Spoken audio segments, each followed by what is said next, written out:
by knockout.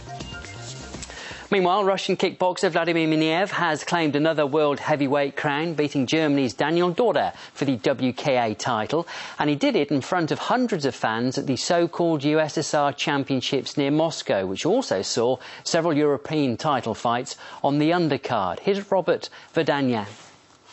Once upon a time in the East, in the woods of the Moscow region, the best hand-to-hand fighters from the former Soviet republics came face-to-face to find out who was the toughest. That is how this kickboxing tournament started 9 years ago. Now it has grown into a big open-air showdown with international titles at stake. Some domestic affairs first, though. The 2012 Advanced Supercard opened with the Russian light welterweight championship. 5 rounds of a tough rumble saw Dmitry Grafov clawing out victory over his compatriot Yevgeny Kalinin. Some bigger guys were next to do battle with the W5 European Cruiserweight title at stake. Alexei Rybkin versus Halim Chiabani. The Russian dominated the first 2 rounds of the bout, however the French champion found his touch later on and was even to toy with his opponent. A hard decision for the judges, who finally ruled in Rybkin's favor. That's how it came to some world titles on the line, with Russia's Ilya Usachov and Ukraine's Roman Mailov setting up probably the most furious clash of the night. Both gave their all to secure the W5 welterweight belt, but it was the Ukrainian Thunder who had more to offer. I took my time in the early rounds to take a closer look at my opponent's moves. I realized he was faster than me, so I had to rely on my cardio and just try to break him down. I kept moving on, always putting him under pressure. I just did more in the ring. That's what gave me the edge. And this was top of the bill. One of Russia's biggest heavyweight prospects, Vladimir Minev, has his eye on the WKA title. And so did Germany's Daniel Dorer, who proved to be a tough nut to crack. After this devastating right hook by Minev in the second round, the brave German managed to recover and stay up till the end of the fight. And although he was beaten, Dorer left the ring with his head held high. Minev offering further proof of his skills. I had better timing, that's why my punches landed on his body and head, and he's on my elbows. Robert Vardanyan, RT, Moscow region. Now, in other news, the Rubin Kazan have claimed the first trophy of the Russian football season. The Russian Cup winners, downing reigning Premier League champions Zenit in Samara. First half strikes from Salvatore Bacchetti and Vladimir Daidu knocking the stuffing out of Zenit. So 2-0 the final score. The game was preceded by a minute's silence for the 171 people who died in floods in southern Russia last weekend. To athletics, and there have been upsets at the Diamond League meeting in London, with some favourites for the upcoming Olympics struggling in the cold, wet weather. Shelly-Ann Fraser-Pryce is the fastest woman in the world this year, over 100 metres, but she came last in Saturday's final, which was won by Blessing Okagbare of Nigeria in 11.01 seconds. America's Carmelita Jeter was third, while Australian world champion Sally Pearson was the favourite for the 100-metre hurdles, but she was beaten by American Kelly Wells here. However, better news for the women's reigning 400-metre Olympic champion, Christine Oguruhu. She powered past world champion here, Amantle Monchot of Botswana, to win in a time of 51.19 seconds, while Frenchman Christophe Lemaitre clocked a season's best in the men's 200 metres, coming home in 19.91. Only Jamaicans Usain Bolt and Johan Blake have gone quicker. Of course, I'm very happy. I knew I could run very fast and do that here before the Olympics. I'm very confident for this distance, and now I must continue to work hard and try to run faster for the Olympic game. Yeah. Now, Dani Pedrosa will start in pole position for MotoGP's Italian Grand Prix on Sunday. Pedrosa whizzing around the Mugello circuit to set a new lap record, but he was only 1/1000th of a second faster than championship leader Jorge Lorenzo, who will start second on the grid.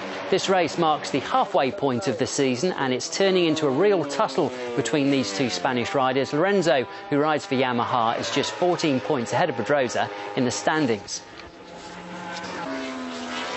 Lorenzo is riding very strong here, seems like very comfortable, so I hope to do a good race also and get some better confidence for tomorrow, and just, you know, do a good start and a good race.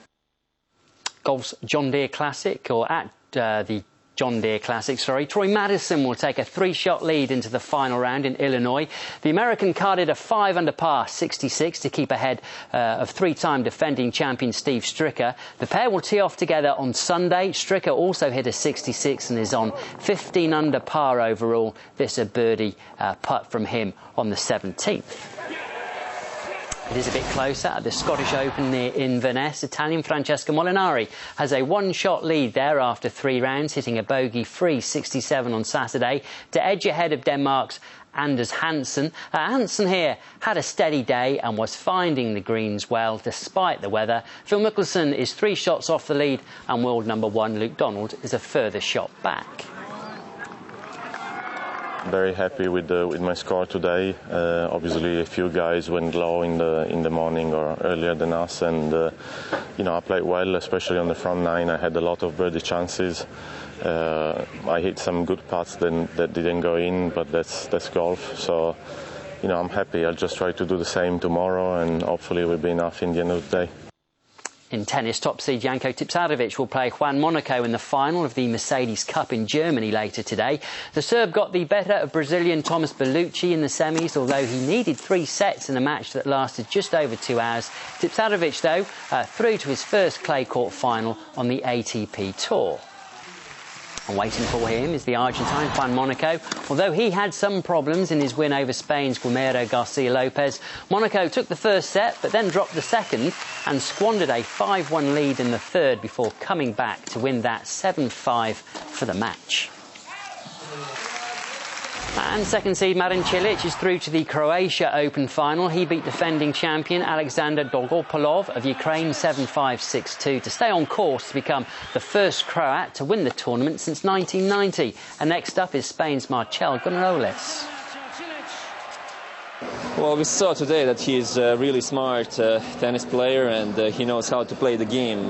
When you would compare him with Verdasco, with the shots, Verdasco is much stronger there, but he showed that he can play really well tactically, and he's a dangerous player. We played already 4 or 5 times, so we know each other. And I think it's going to be similar as today, to try to play really well tactically and then to execute the shots I need to. Has had a tough match against the top seed Fernando Verdasco in his semi-final. After taking the first set, Verdasco won the next on a tie-break to level the match before Granollers swept through the decider 6-1. And lastly, 3-time Grand Slam winner Jennifer Capriati has been inducted into the International Tennis Hall of Fame. She was presented by another tennis great, Monica Seles, during a ceremony at Newport, Rhode Island. At just 14, Capriati reached the semi-finals of the French Open in 1990. However, drug problems saw her drop off the tour in 1993, but she returned 3 years later and went on to win Olympic gold in Barcelona, 2 French Open titles and the Australian Open, and it's a life story that makes her quite emotional. Tennis has given me so much and challenged me in so many ways.